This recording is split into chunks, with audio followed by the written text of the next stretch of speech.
Okay, so I finished sewing the zipper on my other side seam, and I finished this rest of the side seam with a regular stitch as well.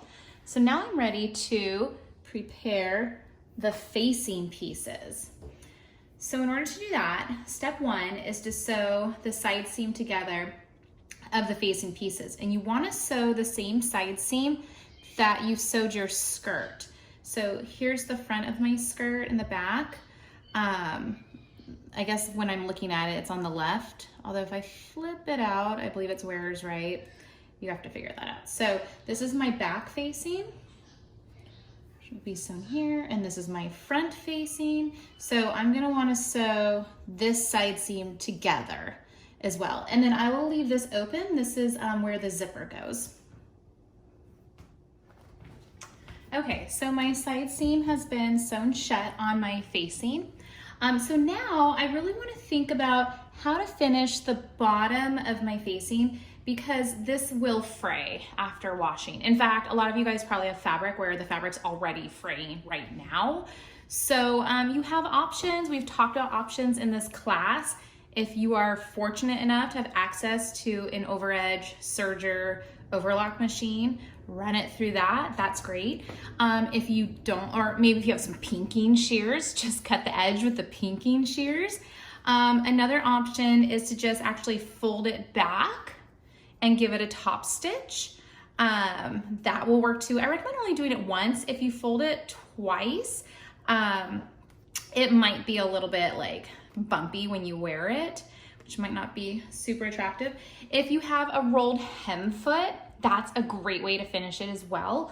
It's really up to you, however you want, but now is when you want to finish this, just the bottom part of the facing, to get rid of that raw edge. So you would do it all the way over the seam and to the other side, and just the bottom. Okay, so by now you should have sewn your facing together on the side seam, leaving the other side seam where the zipper goes open, and you should have finished the raw edge somehow as well. I ended up using the overlock stitch. Okay, so we are ready to sew this facing to the skirt, and we're gonna sew the top of the facing to the top of the skirt. Of course, we sew right sides together. So I think the easiest way to do this is actually unzip your skirt so it's open. And then I like to match up my side seams first.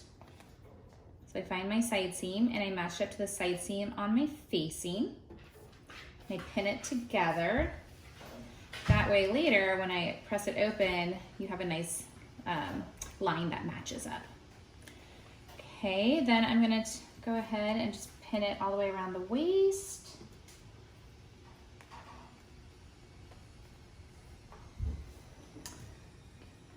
And red. It should match up nicely. Hopefully it's not too tricky. And then the last part is I'm gonna make sure my zipper's face down, my teeth are facing away from the edge, and I put my facing on top of it and I line up those edges. So I'm sandwiching my zipper teeth. And what I'm going to do is I'm going to sew my facing. Here, I'll backstitch, I'll sew up here, and then I'll do a pivot turn, and then I'll turn and sew around the top of the waistband. Now, when I sew here, I wanna make sure I'm sewing in my zipper tape, so that way when I open this up, the teeth will be visible. Where you can make a mistake is if you sew too far away, and the teeth are now in your seam allowance, then you won't be able to operate your zipper. Might be kind of confusing what I'm talking about. Just make sure you're sewing on your zipper twill tape. That's what's getting sandwiched. The teeth are on the outside. And it'll work out. If you do it wrong, then just take it out and do it again. Yeah, but it's kind of a cool trick. It's nice and neat and clean. So starting at the bottom, turn all the way around. And we're gonna, again, pin this side as well.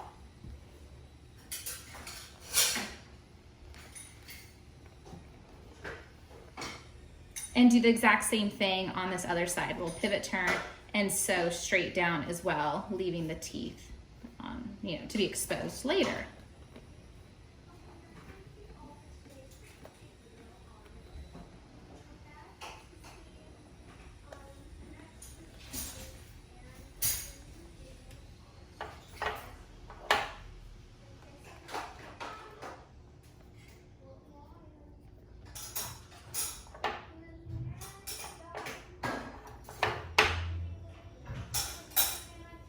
so I'm going to sew the facing onto my skirt. As you see, I'm sandwiching my zipper.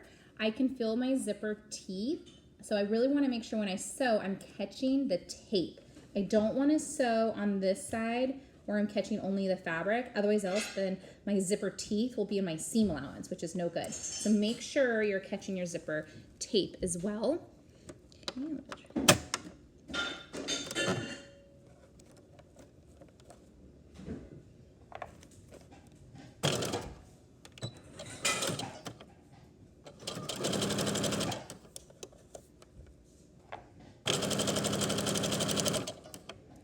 When I get about 5/8 inch away from the top, you put your needle in the down position, you lift up your presser foot, and you turn your garment 90 degrees, and then you put your presser foot back down and continue sewing.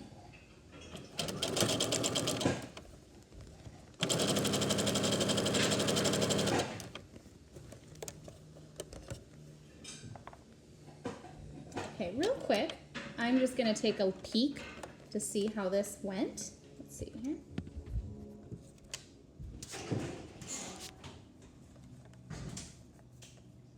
Yeah, it looks pretty good. Okay, so I just finished sewing the facing, and again, remember my zipper teeth needs to be towards my skirt, away from the seam allowance. So it should not be in the seam allowance basically. So now I can basically just flip that over. We should have a nice clean finish. Hey, yeah, to finish zipping up our zipper. So that's exciting. Do that on both sides. Let's give that a look to see how it turned out. There we are. Cool. Get the whole facing turned inside my skirt. Okay. There we go. So there we go. There's my skirt front. We have this skirt. Oh, did I do that backwards? This is the front, right? And that's the back. Yeah, front and back. Nice clean finish on top. We don't have any top stitching. The zipper's nice and clean. And then even when I unzip it and open it, there's no raw edge showing. It's nice and clean. So our next step, we want to keep this facing from flipping out. So we are going to sew in an understitch. So the understitch means we're gonna sew on the facing, pretty close to the seam, and we wanna catch our seam allowance. So I do not wanna sew the skirt. I'm gonna sew straight here. So the seam allowance, I press towards the facing. I'm not pressing it open, I'm pressing it towards the facing. And I'm gonna sew along about 1/4 inch away, catching all those layers. And what that does, it just kind of secures it, makes it a little bit heavier so it'll naturally fall down, and you should not get any kind of stitching on your skirt. So once you're wearing it, it'll still be clean, no stitch, but on this side there will be a stitch because you will sew the facing to all the seam allowance. That's called the understitch.